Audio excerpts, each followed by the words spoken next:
What's going on, y'all? It's DJ Dmoney Global, and it's the Crack for the Ears podcast. Ballin' so hard on these niggas, yeah, I'm getting rich. Ice on my wrist, ice on my bitch. Ballin' so hard on these niggas, yeah, I'm getting rich. What's going on, everybody? DJ Dmoney Global checking in. Crack for the Ears. We done leveled up, Level 9 Studio. Shout out to the homie Scott for providing this platform, man.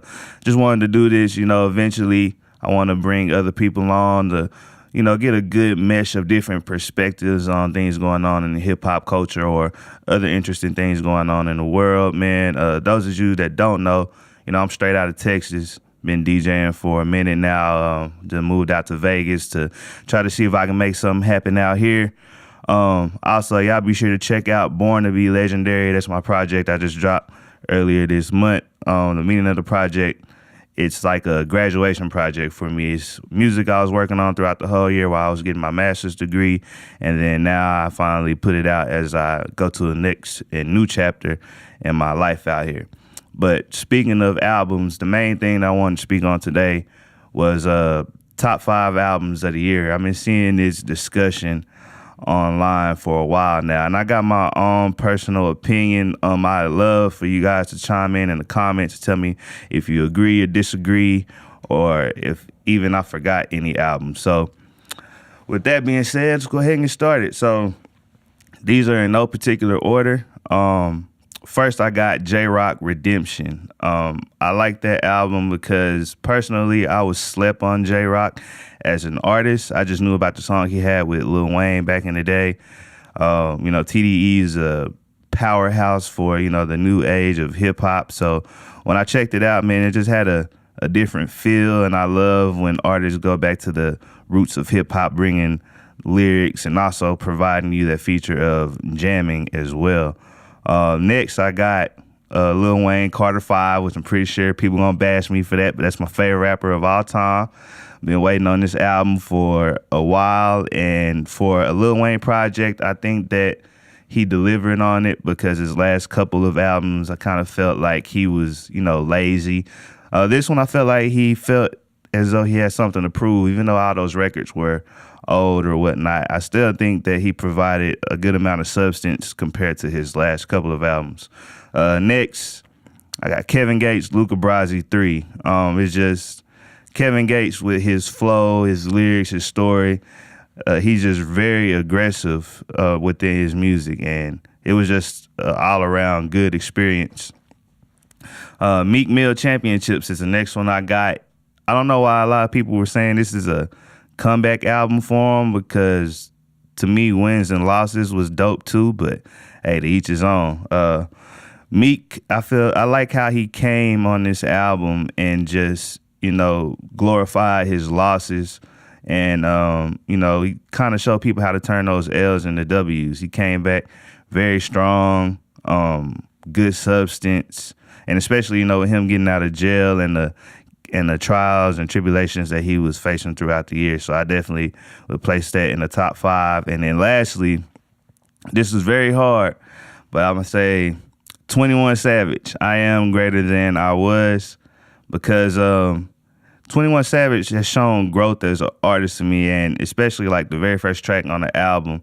I didn't expect that, not only just because the J. Cole feature, but the sample, and he took it back to hip hop. And for 21, he's more of a trap artist. So, you expect to hear just heavy bass and trap drums and all that. So, other than that, he provided good substance throughout the album too, especially the letter to his mom, Lost All My Friends. It was more. I really enjoyed that album. And my honorable mentions were Drake, Scorpion, J. Cole, K.O.D., and Kodak Black, Dying to Live. I was going to put Scorpion within the top 5, but I think personally lately I've been enjoying 21 Savage's album a little more, which is very strange because I'm more of a Drake fan. All right, so we spoke about music. This next segment, I'm a huge anime fan, which is why I got the alias of Money Sensei, but anywho, the Dragon Ball Super movie just came out, and it's not an English dub until January, but I didn't feel like waiting for all that, man. I had to go online. I had to really just watch it because I wanted to compare this one to the original Broly movie. Now, my opinion, I really kind of like this one more, even though the classic Broly movie, it's very entertaining to just see Broly just shit on all the Z fighters, like just running Goku and Vegeta through the buildings, and it comes down to the last minute, and of course Goku has to save the day.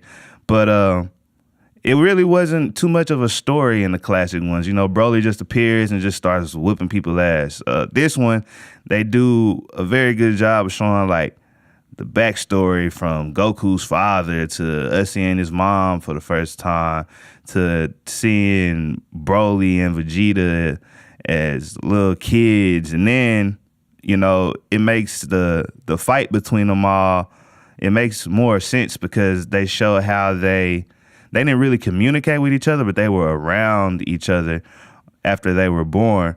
And then also, I think it was interesting the way they ended it, because in the classic ones, Broly gets blown into pieces, while on this one, he's still alive on another planet, while Goku, alludes to, coming back to training with him or fighting with him. So that makes me think that, the Dragon Ball Super anime is going to come back in the new year.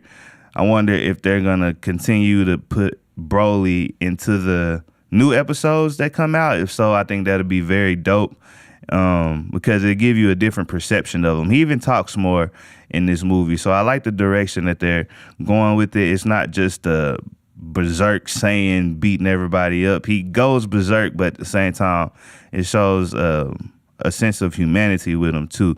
So, I'm excited for the future of that. Let me know what y'all think in the comments, if you think that, if they're gonna move forward with putting Broly in the rest of these Dragon Ball Super animes.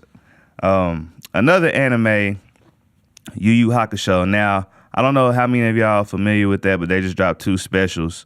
And one was kind of like an origin between 2 of the main characters, and the other was, I believe it was almost like a lost file. It's the second to last chapter in the manga. Both of those were very entertaining. They're just extremely short. I feel like Yu Yu Hakusho should be brought back. They ended it a little too soon. The storyline is great. The character development is great as well. But the main thing I'm getting at with this one is I want to see how y'all feel about the specials. Although it was entertaining, I did not like how short it was. Both of them were 15 minutes each. With the anime that's celebrating the 25th anniversary, I think it should have been maybe 30 minutes each and made an hour special or so. But just leave your comments, man. Let me know what you think about that specific special. And as far as future anime goes that I personally have been tuned in with, Boruto and My Hero Academia.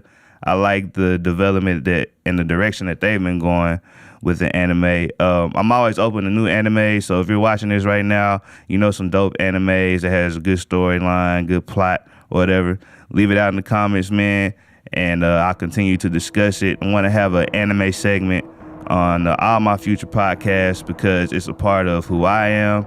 Of course, I'm a DJ and producer, so music is my passion, but anime is kind of like my way to get away from reality sometimes. So if you know anything dope about anime, just leave a comment and we'll talk about it. Ice on my bitch, ballin' so hard on these niggas. Yeah, I'm getting rich. Level up,